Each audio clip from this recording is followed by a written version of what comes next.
وحنهاي وهديك دوسيدا وحنهاي وانا معلمك وحنهاي وهديك دوسيدا وحنهاي وانا معلمك واجي بريبا أو بحلقة ورابشو واجي بريبا أو بحلقة ورابشو وحنكو ورورينا ودنكينا وحبرتا ودنكينا وحبرتا وحنبار واجب كيس وحنبار واجب كيسا وهسن مينو وابن مينو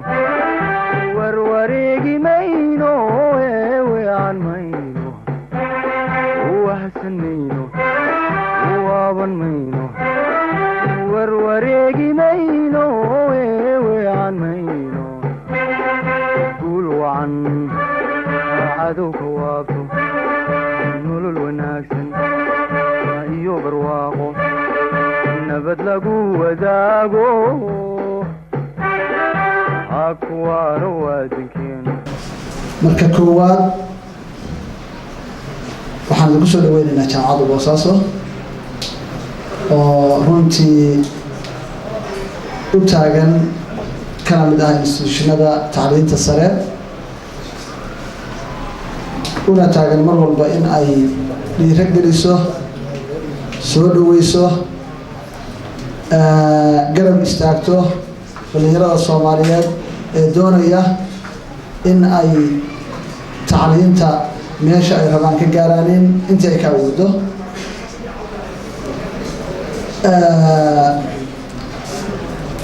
ku soo dhawaada waxaan ku faraxsanahay caawa inaan barnaamij noocan oo kale ka soo qayb galo oo runtii aan dhihi karo waa markii ugu horeysay oo in cilmi baaris intii laga sameeyo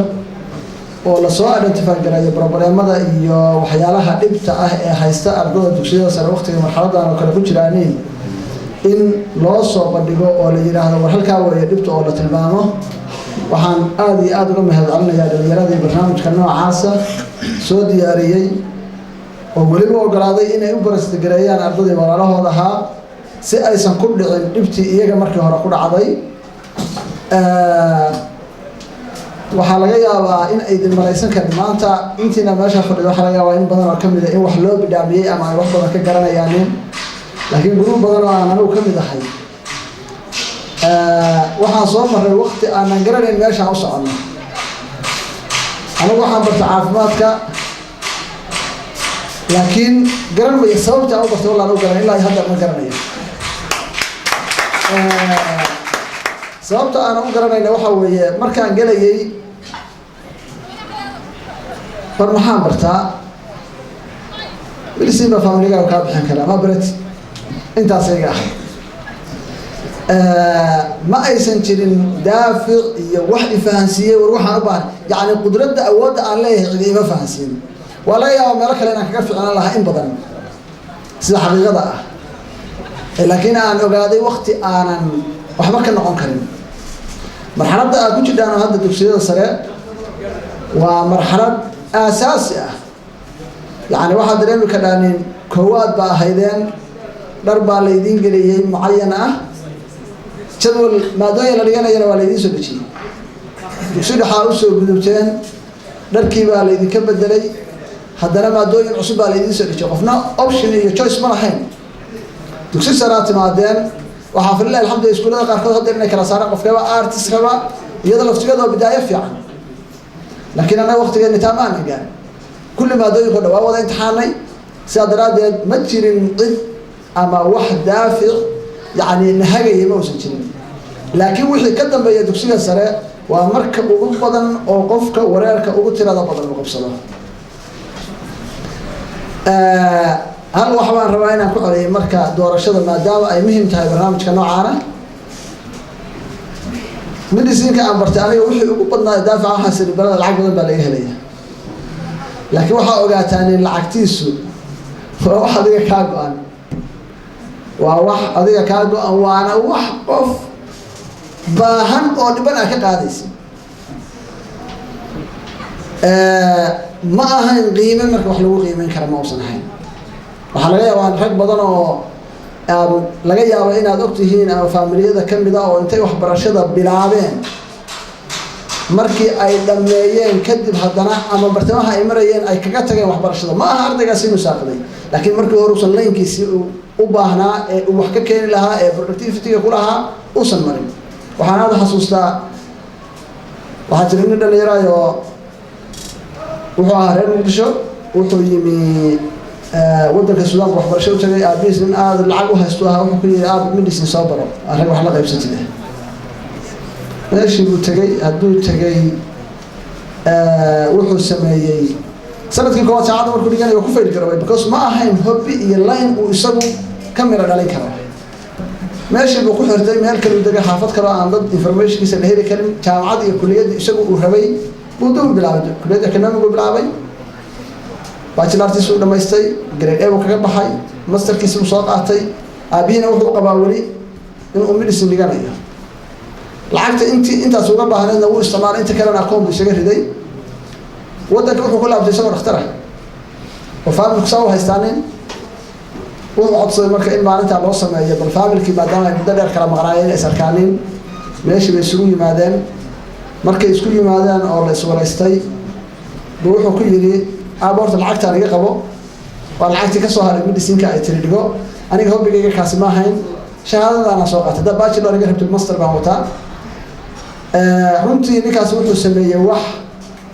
yacni la taaban karo oo ah halka kuwa kale iyagu aysan fursadda noocaas helina laakiin ay waxbarashadii hore kaga hareen aada iyo aad baan marka waxaan ugu hambalaynayaa dhalinyarada xilka iska saaray soo diyaariyay barnaamijka noocaana ka qayb qaatay in ay idin hagaaniin ogaada waxa aad noqonaysid maalintaa dugsiyada ka dhamaysa kadib waa waxa aad weliga ahaanaysa waxa aad dooratid saa daraaddeed waxaan rajaynayaa in aada iyo aada loo dhagaysto in qof experiencegii iyo khibraddii iyo dhibaatooyinkii iyo challengegii in lagu soo hordhigo oo lagu yidhaahdo xalkuna ka waya recommendations lagu siiyo wax la heli kara maaha ugu duceeya ka qaata aada ha loo fahmo ha la dhagaysto waxa ay idinkala hadlayaan naftooda maha iyaga fursaddaan ma helin tiina weeye waxay ka hadlayaanin intaa waxaan kaga gudbayaa barnaamijka iyo muxuu ahaa buugga aan problemska noocaasa ka hadlaya runtii annaga jaamacadda boosaaso waxaan aada iyo aada uga mahad celinaynaa guud ahaan in aad timaadeen halkan waa idinku soo dhaweyneynaa waxaana rajaynayaa in badan oo idinka mid ah waxyaalaha ay rajaynayaan oo hobbigooda ay ka heli doonaan jaamacaddu waa idiin furan tahay ardaydiina dugsiga sare iyo guud ahaan ururka barnaamijkan soo qabanqaabiyey wax kastoo aad ku qabsanaysaan in howlashatan iyo jaamacadda facilitieskeeda aad adeegsan kadhaan aada iyo aad baan dhalinyarada usoo dhaweyneynaa wixii lagu horumarinayo dadkeena iyadoo aan wax shardiga ku xirayn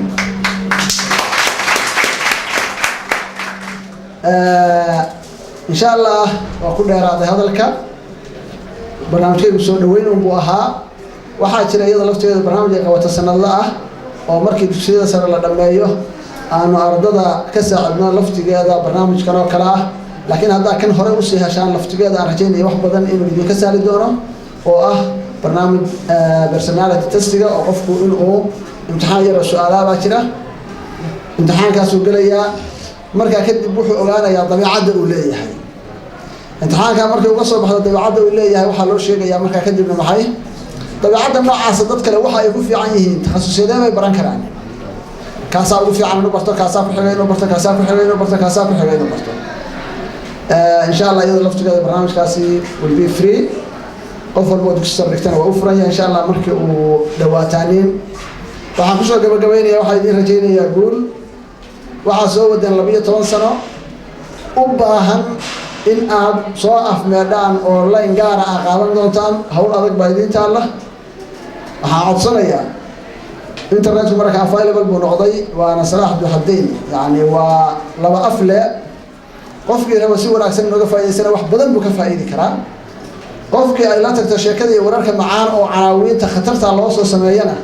hadda waa ku wareeraya marka waxaan rajaynayaa in aad fursadda waqtiga kooban ee aad haysataaniin ka faa'iidaysataaniin concentrate garaysaan waxbarashadiina uusan idin jahawareerin social mediahu sida wanaagsan looga faa'iidaysto macluumaad badan iyo cilmi badan baa ku jira laga heli karaa la raadsado aad iyo aad baan u mahadsantihiin kusoo dhawaada jaamacadda waa idin soo dhaweynaa. Assalaamu calaykum.